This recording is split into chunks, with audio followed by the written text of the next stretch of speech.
America வெனிசுலாவை தாக்கிய பாணியில் சீனாவும் தைவானை தாக்கக்கூடும் என்று நிபுணர்கள் எச்சரிக்கை விடுத்துள்ள நிலையில் இது எந்த அளவு சாத்தியம் என்பதை இந்த செய்தி தொகுப்பில் பார்க்கலாம்.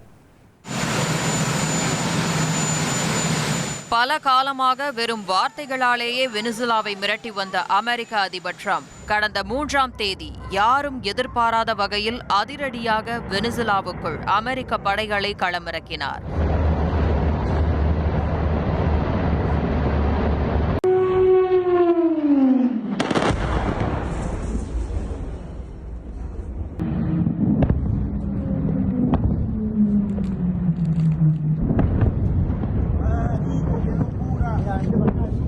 தலைநகர் கராகஸில் அதிரடி தாக்குதல்கள், வெனிசுலா அதிபர் மதுரோவும் அவரது மனைவியும் சிறைபிடிப்பு, நாடு கடத்தல் என அத்தனையும் சினிமா பாணியில் அதிவிரைவாக நடந்து முடிந்தன.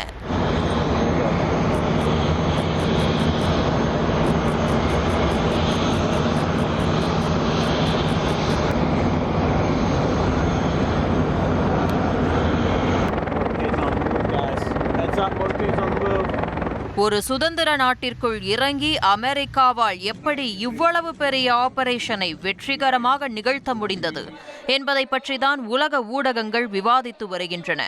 இப்படியான சூழலில் அமெரிக்கா ஸ்டைலில் சீனாவும் கூட தைவான் மீது படையெடுத்து அந்நாட்டு தலைவர்களை கைது செய்யக்கூடும் என உலக அரசியல் நிபுணர்கள் எச்சரிக்கின்றனர். சீனாவிடம் அதற்கு தேவையான அத்தனை மேம்படுத்தப்பட்ட ஆயுதங்களும் படைபலமும் வியூகங்களும் இருந்தாலும் இதை நடைமுறைப்படுத்துவது எந்த அளவு சாத்தியம் என்ற கேள்வி எழுகின்றது.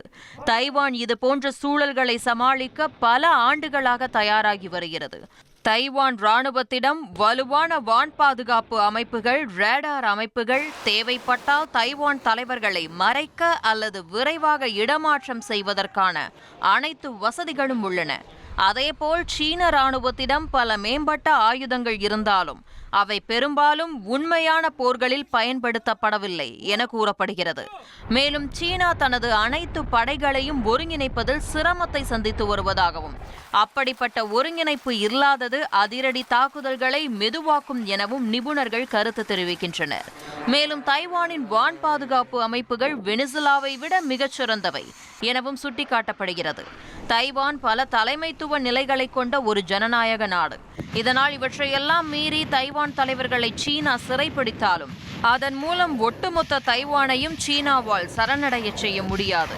இவற்றிற்கெல்லாம் மேலாக சீனாவானது தைவானை தாக்கினால் அது முழு அளவிலான போருக்கு வழிவகுக்கும். அதாவது தைவான் படைகள் மட்டுமல்லாது அமெரிக்கா உள்ளிட்ட அதன் நட்பு நாடுகளின் படைகளும் சீனாவுக்கு எதிராக களமிறங்கும். இதனால் சீனா தைவானை தாக்குவதென்பது புத்திசாலித்தனமான நகர்வாக இருக்காது. அப்படியே தாக்கினாலும் சீனா மிகப்பெரிய விலையை கொடுக்க நேரிடும் என்பதே பலரது கருத்தாக உள்ளது.